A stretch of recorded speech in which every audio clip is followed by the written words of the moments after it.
Bienvenue dans la vidéo de présentation de la technique de respiration pour ceux qui s'initient à l'apnée. Nous avons deux parties. Une première qui va vous présenter comment s'entraîner à la respiration, ce que l'on doit voir avant, à la dernière seconde avant votre apnée et à la reprise ventilatoire. Et nous verrons ensuite comment est-ce qu'on s'entraîne seul et en groupe. Donc pour cette première partie, l'important quand on s'initie à l'apnée, c'est d'être très entraîné sur la dissociation de la respiration ventrale et de la respiration thoracique. Donc à tout moment, aussi bien installé dans votre fauteuil en train de conduire une voiture par exemple, ou que ce soit en train de faire du sport, ou que ce soit en train de faire des exercices d'apnée, il faudra que vous appreniez à automatiser le contact entre votre envie de respirer par le ventre, votre envie de respirer par la poitrine, et bien apprendre à dissocier les deux. Donc nous verrons dans la partie s'entraîner seul comment est-ce qu'on peut s'améliorer sur cette partie-là. Mais en tout cas, la clé de voûte de la partie initiation, c'est savoir bien dissocier ces deux volumes respiratoires. Nous allons maintenant aborder ce qui est donc technique respiratoire, et donc notamment une chose importante, c'est de se consacrer un cycle identique avant chaque apnée où vous savez que vous allez du coup essayer de donner le maximum de vous-même. Donc ça veut dire qu'on va essayer de faire les choses simples, et je vais vous proposer de découper la partie précédente d'une apnée en 3 moments. 3 fois 1 minute, ça va très bien comme ça. La première minute, c'est un moment où on respire calmement, sans effort particulier, mais où on va se concentrer sur l'ensemble de notre corps et dans une posture adaptée à la préparation de votre apnée. Donc ça veut dire que vous ne devez pas être agité, que vous ne devez pas chercher comment vous tenir sur un mur, vous ne devez pas être mobile autour de votre bouée ou de votre ligne de performance. Vous devez être complètement détendu, complètement relax, et commencer à faire un body scan de votre corps.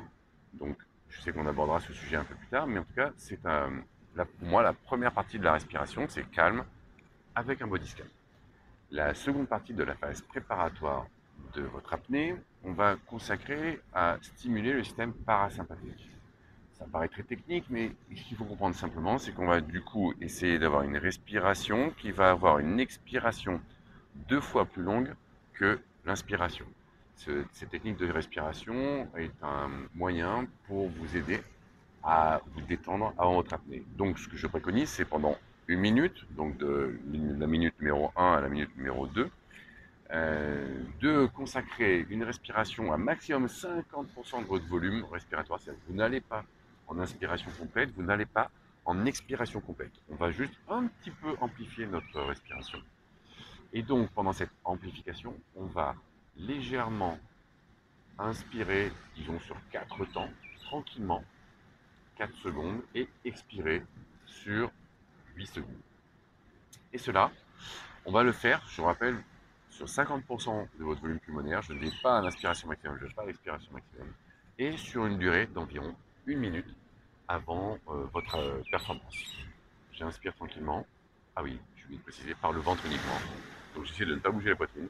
J'inspire tranquillement par la bouche, en général, parce que vous avez un tuba et un pince-nez. Et je souffle tranquillement 8 secondes.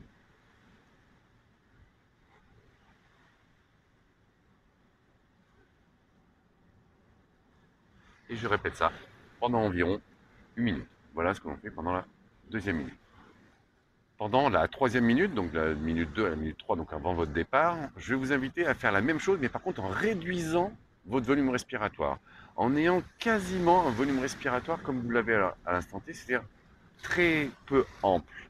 Donc on considère que c'est 25% de son volume pulmonaire total. Donc l'objectif, c'est vraiment pas du tout, c'est vraiment une respiration très calme, on n'a pas d'amplitude du tout. En revanche, on va maintenir le rythme de 2 fois plus long à l'expiration qu'à l'inspiration. Donc vraiment, il faut comprendre que c'est un moment de calme, c'est un moment de relaxation maximum, c'est un moment de détente. On va juste chercher à maintenir la conscience de notre respiration en ayant cette différence de volume. 4 secondes à l'inspiration, 8 secondes à l'expiration, mais vraiment sur un petit volume respiratoire, et ça pendant 1 minute, que vous accompagnez d'un body scan le plus profond de votre corps. de sorte à être le plus détendu possible avant votre apnée. Vous venez de passer vos 3 minutes à vous préparer et vous détendre. Votre respiration, donc avant performance, est réalisée. Maintenant, on va se préparer à prendre notre dernière inspiration, on va prendre notre dernière inspiration. Et pour cela, quelques clés simples. La première, je dois toujours être dans une posture calme de confort. Quand on voit des gens qui sont des fois parfois un peu tendus, un peu crispés, ou qui sont là avant leur départ en bombant le torse, tout ça c'est vraiment à proscrire. Moi j'aime bien la préparation au tuba lorsque je suis en apnée verticale, mais c'est pas une obligation. Quoi qu'il en soit, que vous soyez sur le dos ou sur le ventre, ou éventuellement avec une frite assis, la clé de la dernière inspiration, c'est d'être bien relax. Si vous avez des crispations, ça va mal vous faire commencer votre apnée. Donc, posture de départ importante. Élément secondaire, clé de voûte hyper importante, minimum 8 secondes pour inspirer. J'ai bien dit minimum 8 secondes. C'est-à-dire que si c'est 10, 12, 15, 20, 30 secondes pour inspirer, c'est bien aussi. Vous verrez que plus vous allez prendre d'expérience, plus vous allez prendre du temps pour votre dernière inspiration. Donc, s'il vous plaît, les respirations, j'y vais, on ne fait pas ça. Donc, on prend minimum 8 secondes. C'est la deuxième clé de voûte de votre dernière inspiration. Premier, je suis dans une posture de confort, je suis relâché, je suis détendu. Si même je peux avoir les vagues qui me baladent un peu, c'est idéal. Deuxième, je prends 8 secondes d'inspiration. Troisième clé, eh bien, je vais faire monter l'air de la base pyramidale au haut de la pyramide. Donc là, vraiment, c'est de focaliser à me dire que je mets environ 5 secondes à remplir le bas, donc tout doucement, et 3 secondes à remplir le haut. Je ne dois pas forcer, je ne dois pas m'étendre, ça ne sert à rien de se crisper, et vraiment, je vais prendre mon temps tranquillement de la façon suivante.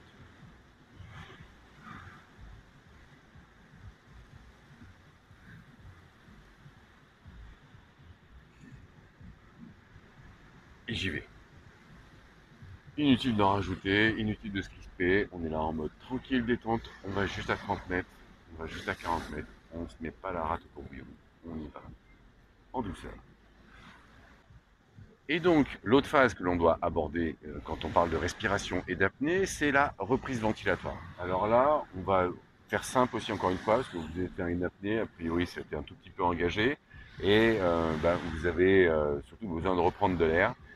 On va se focaliser sur deux aspects. Le premier, je vais d'abord chercher à avoir une posture de confort à la respiration. C'est-à-dire que si vous êtes malheureusement pas stable en vous tenant une bouée à une corde au bord de la piscine, vous aurez tendance malheureusement à essayer de continuer à vous battre, à rester en surface, et donc parfois à respirer de l'eau, et c'est du coup pas confortable du tout.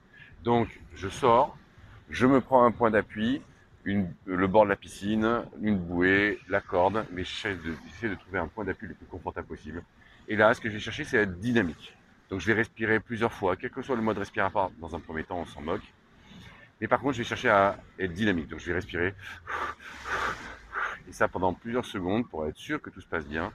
Et que du coup, je ne suis pas là en train d'être tout mou au niveau de ma respiration. Et du coup, continuer mon apnée alors que je viens de sortir et de reprendre ma respiration. Voilà, nous avons abordé les diverses étapes de la respiration en point théorique. Maintenant, nous allons voir comment est-ce que nous allons nous entraîner seuls et comment est-ce que nous allons nous entraîner en groupe. L'avantage, c'est que la respiration, c'est vraiment un moment qu'on peut entraîner quand on est seul. Et je préconise de plutôt vous entraîner 5-10 minutes par-ci par-là que de faire des entraînements de 2 heures de respiration. Ça, c'est un autre environnement, un autre univers, mais en tout cas, ne pas hésiter à consacrer un petit peu de temps tout seul quand on est dans le métro, dans sa voiture, en train de se faire chier devant un bon film, ou simplement de temps en temps accorder quelques minutes à ça. Et donc pour cela, on va reprendre les étapes vues auparavant et se dire tiens, si par exemple je m'entraînais pendant quelques minutes à ma respiration ventrale et thoracique, et donc mettre une main ici, une main là, je peux être assis, je peux être allongé, ça n'a aucune importance. Mais en tout cas, ce qui est important, c'est de s'entraîner à connecter, à dire tiens, si je ne bougeais que le ventre, si je ne bougeais que la poitrine, et si j'enchaînais à remplir le ventre, puis la poitrine.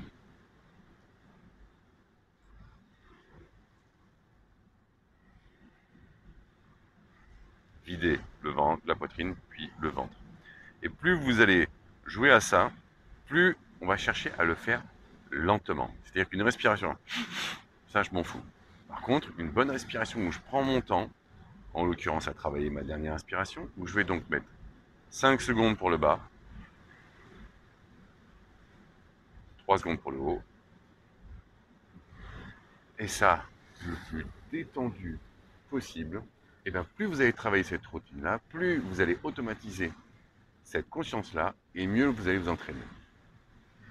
Et donc, je peux aussi en profiter pour dire, tiens, si je me mettais un petit chronomètre et que j'allais simuler un départ dans 3 minutes, est-ce que je peux consacrer une petite minute à faire un body scan de mon corps, une deuxième minute à faire une respiration, où du coup je suis avec un temps d'expiration 2 fois plus lent que le temps d'inspiration, en respiration uniquement ventrale, sur 50% maximum de votre amplitude.